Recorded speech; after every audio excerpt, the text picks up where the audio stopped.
कहानी की शुरुआत साइबेरिया के सब आर्टिक रीजन से होती है। ये इलाका काफी सुनसान होता है और वहाँ चारों तरफ बर्फ ही बर्फ फैली होती है। सैवा नाम की एक औरत बताती है, जब मेरा जन्म हुआ था तब एक शमैन ने कहा था कि ये लड़की श्रापित है और वो जिसकी भी देखभाल करेगी उसे नुकसान पहुंचाएगी। और ये बात साइवा को भी सच लगती है। साइवा अपनी बेटी जिसका नाम अंजा है उसके साथ सब आर्टिक क्षेत्र में कैंप लगाकर रह रही है। यहाँ उनके सिवा और कोई नहीं रहता क्योंकि इस इलाके पर रूसी सैनिकों का कब्जा होता है। साइवा पहले अपने कबीले के लोगों के साथ रहती थी, पर किसी कारण वो अपनी बेटी के साथ एक दूर इलाके में आ गई और समय समय पर ये लोग अपना कैंप बदलते रहते हैं ताकि रूसी सैनिकों के हाथ ना लगे। यहाँ के ठंड और बर्फीले माहौल में जिंदा रहना बेहद मुश्किल होता है। खाने के लिए उन्हें हर दिन संघर्ष करना पड़ता है। अंजा ने अपना पूरा जीवन अब तक ऐसे ही जिया है, लेकिन वो बाहर की दुनिया के लोगों से मिलना चाहती है। उन्होंने कुछ कुत्ते भी पाल रखे हैं ताकि शिकार में मदद मिल सके, पर उनमें से एक कुत्ता बीमार पड़ गया होता है। इसलिए साइवा उस कुत्ते को दर्द से मुक्त करने के लिए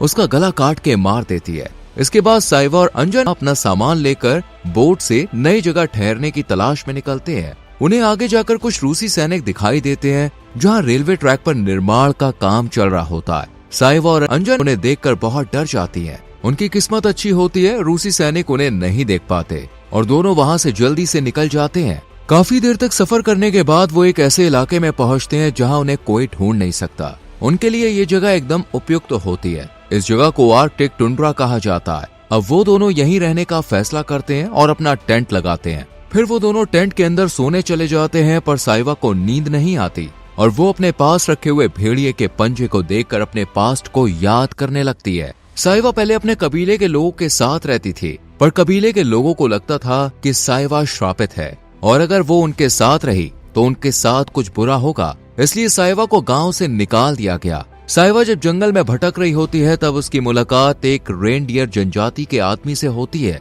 वो आदमी साइवा को अपने कबीले में शामिल होने को कहता है। साइवा उसकी बात मानकर उसके साथ चली जाती है और उसके साथ रहने लगती है। जल्द ही दोनों एक दूसरे से प्यार करने लगते हैं। कुछ समय बाद वो आदमी साइवा को यही भेड़िए का पंजा देता है। उसी समय साइवा को प्रेजेंट में शमैन की बात याद आती है, जिससे वो प्यार करेगी या ख्याल रखेगी वो बर्बाद हो जाएगा। ये सोचकर साइवा डर जाती है। अगले दिन जब साइवा अपने कुत्ते के साथ शिकार की तलाश में जाती है तब उसे एक आदमी दिखता है जो बुरी तरह से घायल होता है। वो लगभग बर्फ से जम गया होता है और भूख से मर रहा होता है। वो अचानक गिरकर बेहोश हो जाता है। साइवा अपने हाथ में हथियार लेकर उस आदमी के पास जाती है और उसे बेहोश देखकर उसका सामान चुराने लगती है, पर वो आदमी होश में आ जाता है और उससे मदद मांगता है।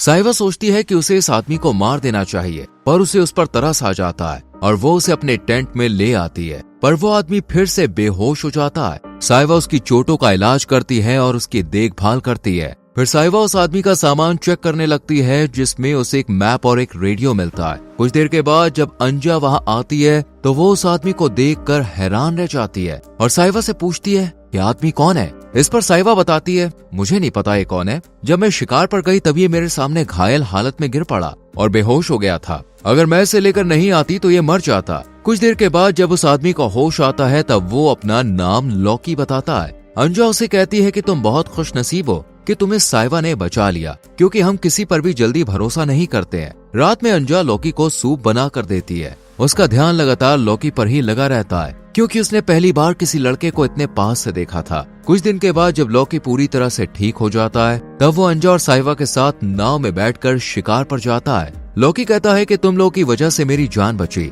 इस एहसान को मैं कैसे चुकाऊं? इस पर साइवा कहती है कि जब हमें किसी चीज की जरूरत होगी तब मैं तुम्हें बता दूंगी। लेकिन अंजा मुस्कुराते हुए कहती है, रेनडियर का शिकार करके लाओ। लॉकी कहता है, मैं वादा करता हूँ अगर मुझे रेनडियर दिखा तो मैं जरूर उसका शिकार करूंगा। फिर ये लोग नाव से उतरकर बर्फीले इलाके में जाते हैं जहाँ उन्हें एक सील दिखती है। साइवा उसका शिकार करती है और फिर वो लोग वापस तंबू में लौटते हैं। रात में साइवा और अंजा सील का मांस काटकर कच्चा ही खाने लगती हैं, क्योंकि साइवा एक ट्राइब से थी और वहाँ मांस इसी तरह से खाया जाता था। ये बात लॉकी को बहुत अजीब लगती है और वो मांस पकाकर खाता है। फिर लॉकी अपना रेडियो अंजा को दिखाता है और उसमें म्यूजिक चलाकर सुनाता है। अंजा और साइवा ने पहली बार रेडियो देखा था और उन्हें म्यूजिक सुनकर बहुत अच्छा लगता है। यहाँ साइवा लौकी को देख रही होती है, जैसे मानो वो उसकी ओर खिंचती चली जा रही हो, क्योंकि साइवा सालों से अकेली रही है। वो लौकी से पूछती है, तुम यहाँ कैसे आए? लौकी बताता है, मेरे गांव में एक दिन रूसी सैनिक आए। उन्होंने कुछ आदमियों को जबरदस्ती मजदूरी के लिए पकड़ लिया। काम करते समय मुझे एक मौका मिला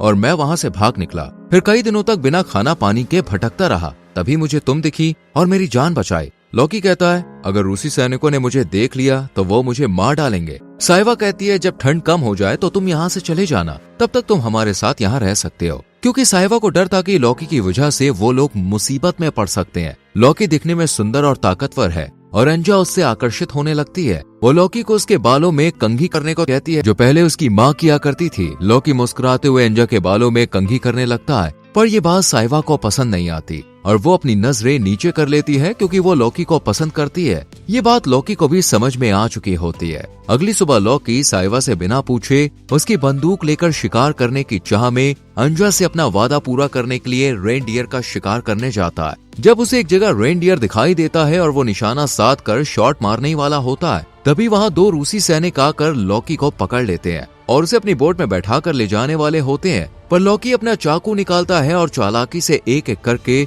दोनों रूसी सैनिकों को मौत के घाट उतार देता है।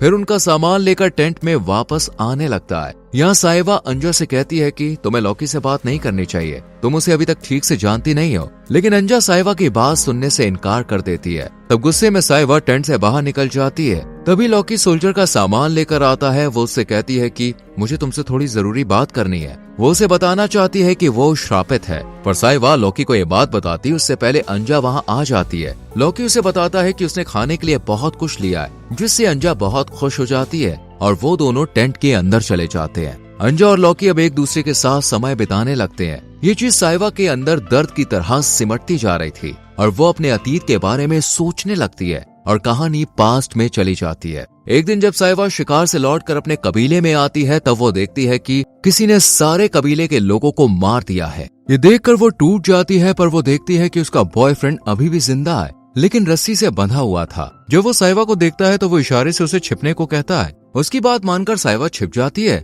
क्योंकि जो रूसी सैनिक गांव वालों को मार चुके थे, अब वो उसके बॉयफ्रेंड के पास थे। एक सैनिक साइवा के बॉयफ्रेंड के पास आता है और उसका गला काटकर उसकी जान ले लेता है और वो साइवा की आंखों के सामने तड़पते हुए मर जाता है। ये देखकर साइवा रोने लगती है। जब वो भागने की कोशिश करती है तो सैनिक उसे देख लेते हैं और उसका पीछा करके पकड़ लेते हैं। जिस सैनिक ने उसके बॉयफ्रेंड को मारा था, वो साइवा के साथ गलत करता है और उसे जिंदा तड़पने के लिए छोड़ देता है। साइवा अपने बॉयफ्रेंड के पास आती है, उसकी रस्सी खोलती है और उसे अपने सीने से लगाकर रोने लगती है। वो देखती है कि उसके हाथ में एक चाकू है, जिसे वो रस्सी काटने के लिए इस्तेमाल कर रहा था, पर रस्सी काटने से पहले ही उसे रूसी सोल्जर द्वारा मार दिया गया। साइवा अपने पास चाकू रख लेती है। तभी उसे टेंट के अंदर से एक बच्चे के रोने की आवाज सुनाई देती है। वो जाकर देखती है कि वहाँ पर एक छोटी बच्ची है। जब वो बच्ची को लेकर निकलने लगती है, तब एक सैनिक उससे कहता है कि तुम जैसे लोगों को यहाँ रहने का कोई हक नहीं है। एक बार मैं तुम जैसे लोगों को खत्म कर दूं, तब ये इलाका हमारा होगा।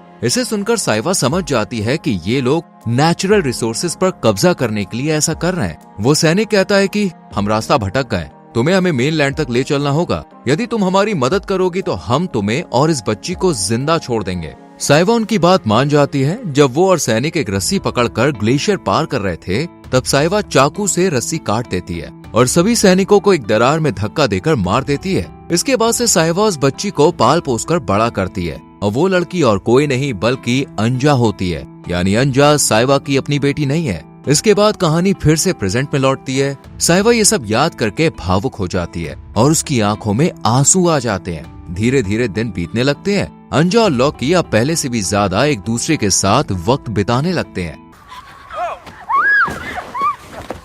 वो दोनों हंसते हैं, मजाक करते हैं, पास आते हैं, लेकिन ये सब साइवा को बिल्कुल भी पसंद नहीं आता। उसे दोनों को साथ देखकर जलन होती है। साइवा को डर है कि लौकी उससे अंजा को छीन लेगा। एक दिन लौकी अंजा से पूछता है, तुम और साइवा यहाँ अकेले क्यों रहते हो? इस पर अंजा कहती है, साइवा को लोगों के साथ रहना पसंद नहीं है, शायद उसे किसी चीज से डर लगता है और रूसी सैनिकों के कारण भी हम हमेशा एक जगह से दूसरी जगह बदलते रहते हैं। रात में जब अंजा और लौकी आपस में बात कर रहे होते हैं तो साइवा को ये सहन नहीं होता। वो चुपचाप अपनी बंदूक उठाती है और शिकार करने निकल जाती है। उसके जाने के बाद अंजा और लौकी बहुत खुश होते हैं और दोनों इंटीमेट हो जाते हैं। अगले दिन लॉकी शिकार पर जाता है। उसे एक रेनडियर दिखता है और वो उसका सफलतापूर्वक शिकार कर लेता है, जिससे वो अंजा से किया वादा निभा लेता है। अंजा और साहिबा ये देखकर खुश हो जाती हैं। कुछ महीने इसी तरह बीत जाते हैं। अंजा और लॉकी का प्यार और गहरा होता जाता है। वो दोनों एक दूसरे के साथ बहुत खुश होते हैं और अंजा गर्भवती हो जाती है। लॉकी और अंजा फैसला करते हैं कि वो इस जगह को छोड़कर